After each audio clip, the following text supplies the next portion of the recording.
Well, hello everyone. Welcome to the podcast. Today I want to start, actually this episode, I want to start it with a reference. And I want to reference an Ariana Grande song. The name of this song is POV, Point of View.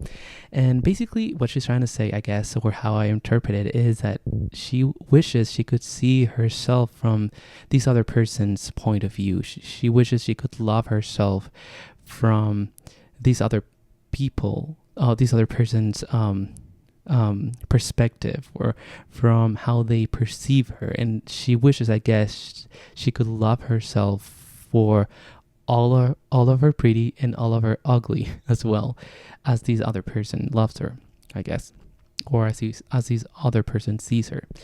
And lately, the last several months actually, but the last few months have been very interesting for me. And I think this is a great reference and a great segue for today's episode, because I want to talk about how we see ourselves and how other people see us, and how we show up in our relationships. And sometimes I wish I could see myself from other people's point of view, or point of view, like different points of view. And sometimes I wish other people could see how I see them, because sometimes we have the ability to see so many great things in some other people. And I guess we all have blind spots. And of course we can see maybe not so pretty things, but if we are able to open the space with the people we trust to be seen and be authentic and communicate our truth, and a truth that is not necessarily beautiful or all perfect, but all aspects of who you are in the moment. I think that's great for relationships. That's what I'm trying to say. So I actually love this song. I don't know if you like Ariana Grande or not, but I think the song is actually cool. And I guess there are other songs to talk about it, but it was just like I was listening to this song the other day, or actually several months ago, and it stayed with me. So hello, welcome to the podcast. This is your host, Marco. So I talk about self-worth, I talk about authenticity, I talk about finding your voice, I talk about many things. I love astrology as well. So what I do is I draw the correlation between life, self-discovery, and astrology because it's the things that I like and I love. I sing, I do other things, and what I'm trying to do is trying to bring everything that I know together, just to have a space where we can talk and hopefully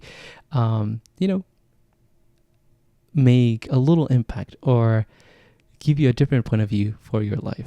So if you enjoy talking about all these things, astrology, self-worth, relationships, health, please stay with me. I'd be glad if you stay.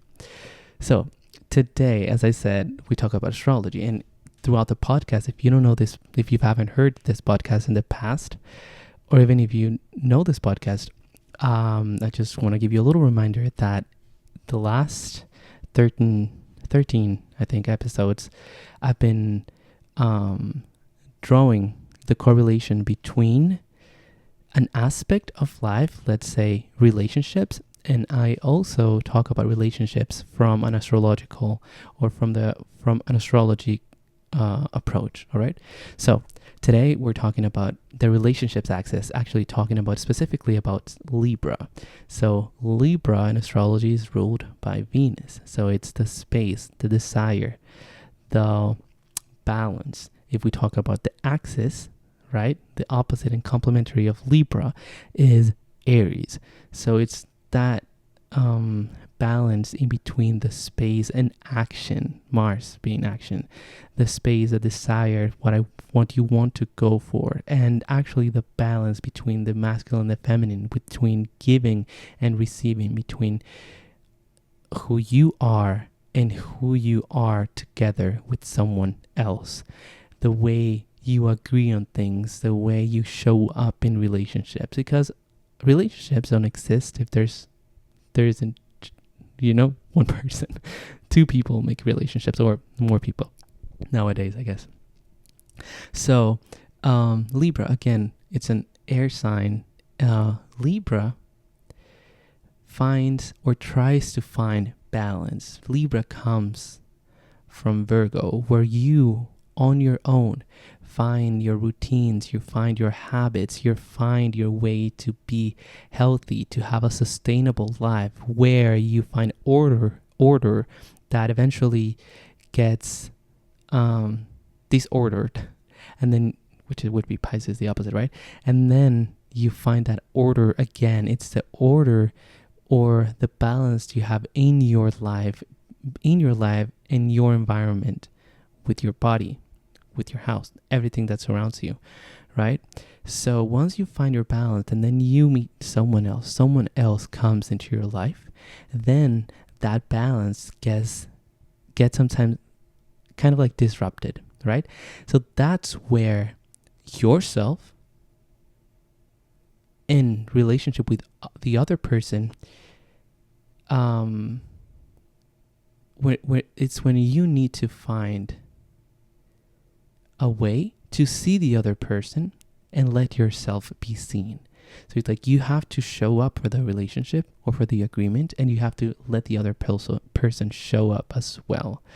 And for example, Libra is ruled by Venus, and you would think of course, of love, of, this receiving energy or receptive energy.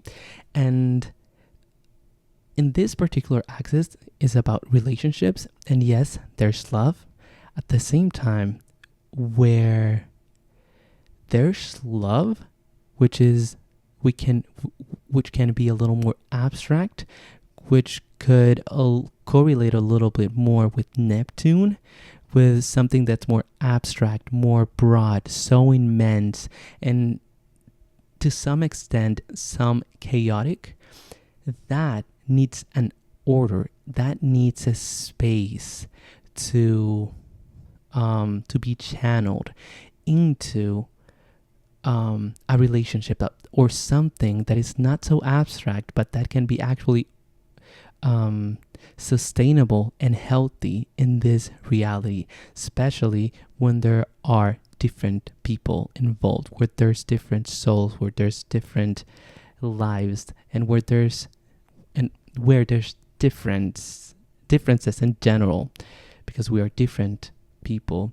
And of course, we all have similar emotions, but we're all a different being that at the same time is actually super similar to each one of them. So it's like, I don't really know. This is actually very interesting. But what I was saying is, like, in this axis, the relationship axis, there needs to be the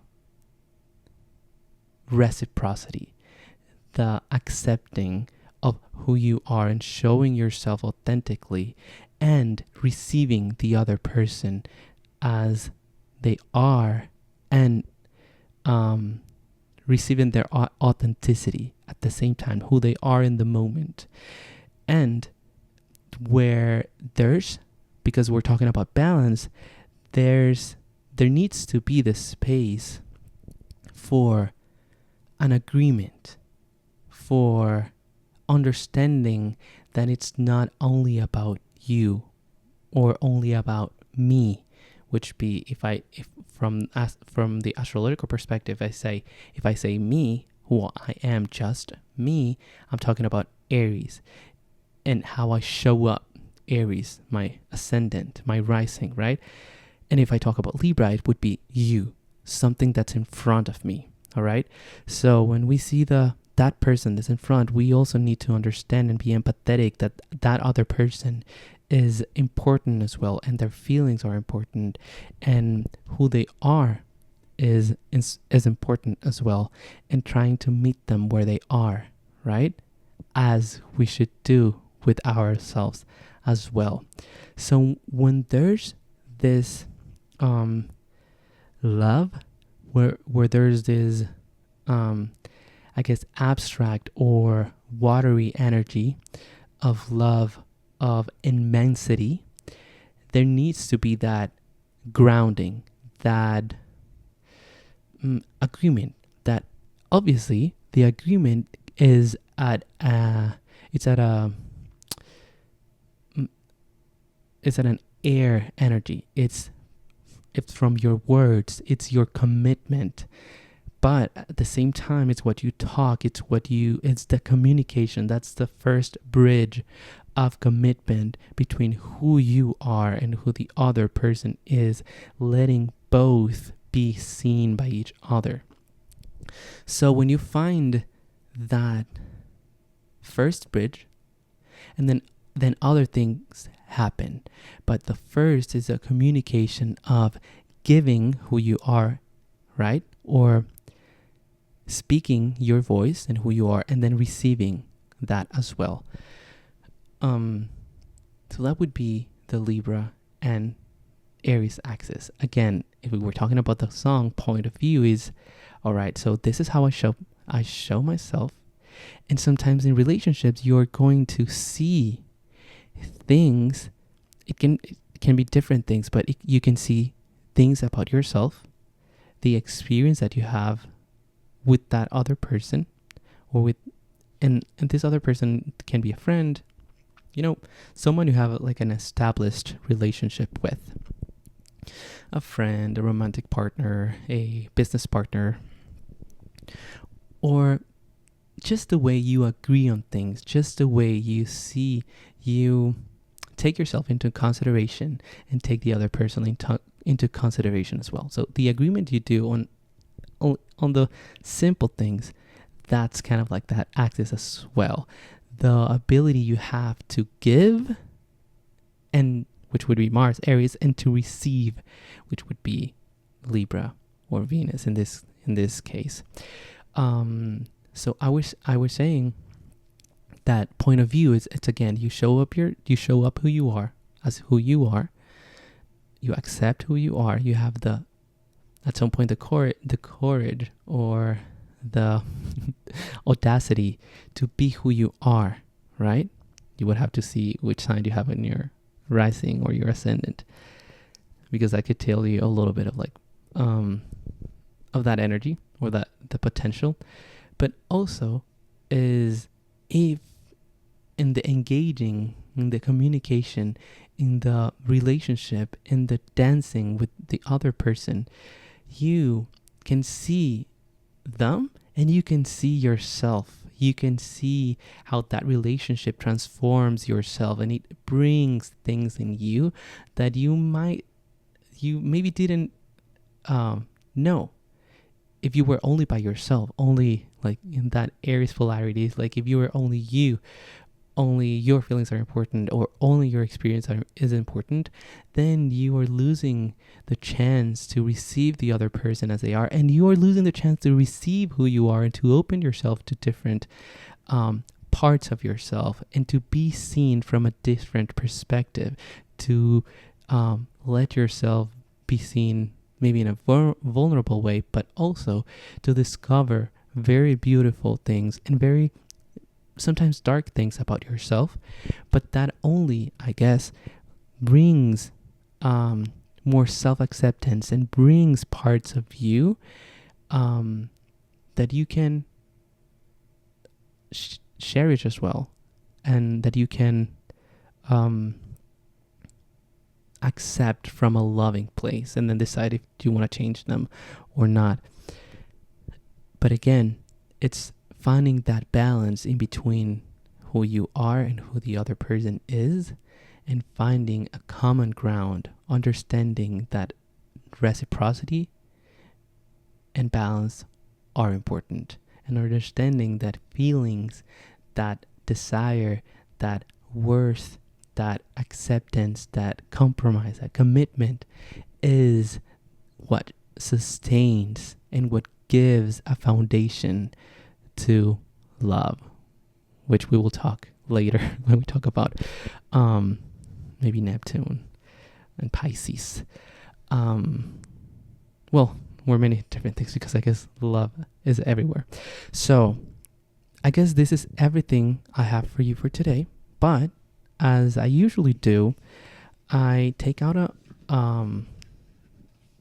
tarot card that a friend of mine, well, you guys already know, if you've seen this podcast before, you know, but this is one of my friends gave me this tarot deck, and this is the card that we have today. It's called The World.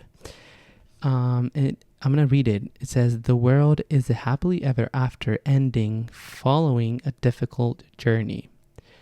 There's two names here that I'm not gonna pronounce, but it's from New Zealand mythology. But there's two names that I don't want to pronounce, but because I don't want to make a mistake. But they represent a victorious conclusion, a positive outcome most desired. However, a conclusion also heralds the start of a new journey. So the sun, again, this is actually so crazy that because the world, if you are just listening to this, which I don't think so, there's two people. There's like the feminine and the masculine, right?